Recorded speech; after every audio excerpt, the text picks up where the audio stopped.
Hi, I'm Rachel Hicks, and this is Detective Kesterson. Detective Kesterson, thank you for joining us today. It's my pleasure to be here. My first question for you is, what is a typical day like for you as a detective in Lexington? Okay, well, my typical day starts out, I get to the office, I follow up on any calls I've gotten overnight. I do address some of the crime line tips and stuff of that nature, and begin to follow up on cases that I have active.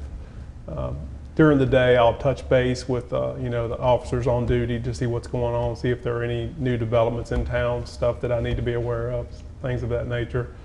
Touch base with the chief, see if there's anything I need to know from him, kind of go from there. Most of my work is time consuming. When I do a case, my cases are more in depth, where I have to do subpoenas and stuff of that nature, so that takes up a little bit more of my day. Also working with other jurisdictions. Right now I've got a case that with some suspects out of Rocky Mount, so I'm trying to coordinate with Franklin County on that, and it's just time consuming getting our resources tied together and making a go of it. Cool. And why did you become a police officer? Law enforcement was always something that was interesting to me, and I'd always looked at getting into law enforcement, although I didn't get into law enforcement until I was in my late 30s.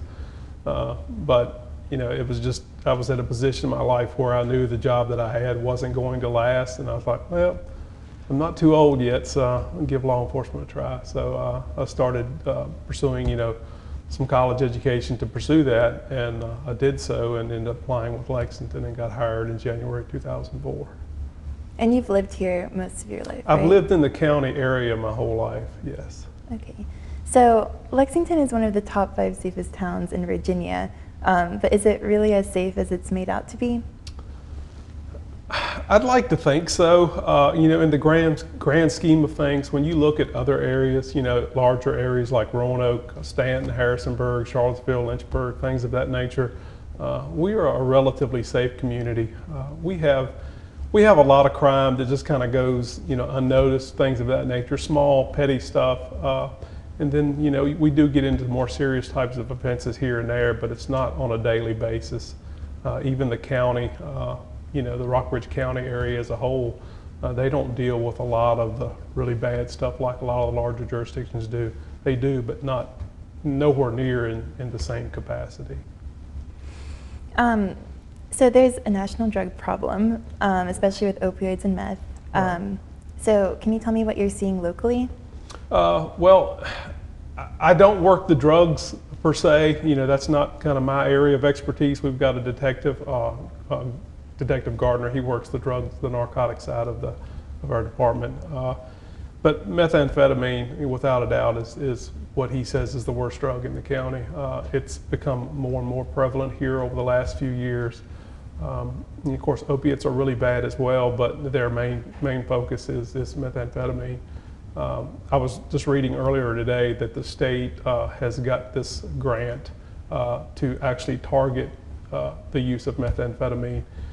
And some of the southwestern jurisdictions of the state are really focused on that because that's where the problem seems to be, the heaviest, is in the southwestern regions.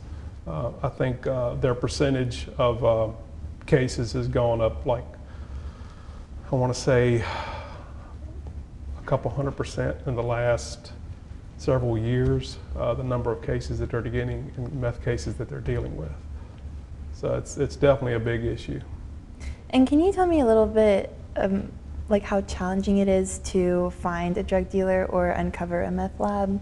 Well, I mean, it is difficult. A lot of times that takes the work of good informants, things of that nature, good information, people that are willing to give information to the police. That's how most of the drug deals are done. Through informants. There's not a lot of undercover work per se as far as an undercover officer going in, making buys, things of that nature. It's usually done with informants, people that are known in the area, people that are easier to get in, to that scene and make a buy and then give that to the police and build a case from there. But it can be difficult, especially, when the courts don't divvy out the punishments like, some of the sentence guidelines say, and the criminals know that. The criminals take advantage of that. So did the police department get bikes recently? Yes, we did. We've had a bike program for many years, and we've had about 4 or 5 officers that do the bike patrol unit. And it's been something that our new chief wants to expand on. Chief Roman says that when all is said and done, we're going to have about 7 bike officers to actually get out and do the bike patrol activity. We use it a lot on like community festivals, things of that nature, Christmas parades. Anytime we can get out and interact with the public more, and that's kind of what we want to do. We want to be seen. We want to have that public communication, and a lot of times that's how we get good information as well. And the public seems to enjoy that aspect of it as well. They like seeing, and especially the kids. Kids love to see us on our bikes and things of that nature. So it's just a good PR thing. What do the bikes look like? They're the new bikes that we've got, as well as the old. They're a black in color. They have police on them. They've got some police equipment bags, blue lights, things of that nature, sirens. It's not like they're going to get in a high-speed pursuit, but they do make traffic stops. Downtown and things of that nature, they are able to make traffic stops. And a lot of times, too, what we'll do is we'll work in unison with a patrol officer and have the bike officer stationed, say, at a stoplight area, something of that nature, monitoring traffic. And if he sees a violation, he can relay that to the officer down the street or whatever, and then that officer can initiate a stop on the vehicle. So it can be used as traffic enforcement as well. Interesting. So we've talked a little bit about drugs, but besides that, what are some of the most common arrests made in Lexington? Drunk in Publix, that is a big thing. Not to the extent that I think it could be. Our officers are very considerate of the students and the locals as well, leaving the bars, things of that nature. It usually takes somebody drawing attention to themselves, or obviously being arrested themselves or someone else to be addressed as that. DUIs, things of that nature. We have some of the bars that aren't operating at this point in time, but we used to have a lot of stuff at night. Late at night when the bars closed, the crowd would kind of get out into the parking lots and there would be altercations, things of that nature. We haven't been seeing as much as that recently in the last, I'd say, 6 months to or so. But there's always that possibility, when you're dealing with people late at night, especially people that have been drinking, things of that nature. Looking forward, what are some of the police department's priorities for, say, the next 5 years? I think that would probably be a better question to ask Chief Roman. I think, in my opinion, I think we want to continue doing what we're doing as far as addressing the issues that come to us every day, and working with the public more to try to ensure that we're giving the community the best police agency that they have in the area, and that we're addressing all the issues that are of concern to people, and also being proactive, in ways that deter people from coming into our community committing crimes, especially violent crimes. Okay, and what do you expect this year to bring in terms of promoting safety in Lexington?